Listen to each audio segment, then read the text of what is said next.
Today I attended a meeting at the CDC, which was run by the Board of Scientific Counselors, related to their draft guidelines for prescribing opiates for chronic pain. They're critically important. The CDC has jumped in and said, we have an epidemic here. We have to train doctors. Doctors are crying for this. There was a recent survey of doctors, 87% said, please give us guidelines. Because people are dying, but they're also begging for pills. We don't know what to do. It was striking to hear the thoughtful discussions and even at times the debate about the real-world considerations and practical implementations of these guidelines.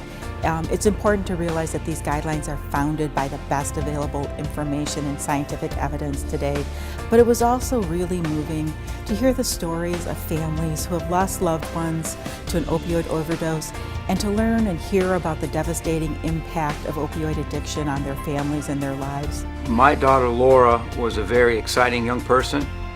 She was well liked and very involved in the community. A sports injury might have contributed greatly to her addiction with an opioid. There was a opioid-based prescription that was given to her. Laura is inurned here. For me, when I come here, this is my place of solace. This is my place of spiritual center in a lot of ways. And I know that Laura, I know where she is every day for the rest of my life and for her life, because it's eternal. She's here with her Heavenly Father, and this is a comfort place for me. It's really important to me and all parents that these guidelines are issued, and they're issued without being watered down.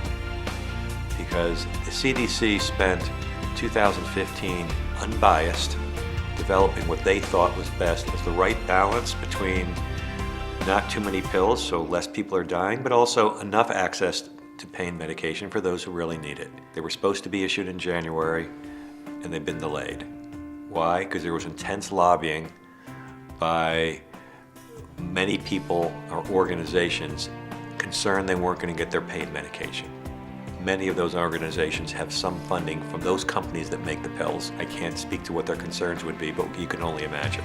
It's so critically important to every parent in this country that they raise their voices now and encourage the CDC to do what they think, not swayed by special interests. It's so important that these guidelines are issued quickly and then adopted by the medical community around our country as quickly as possible.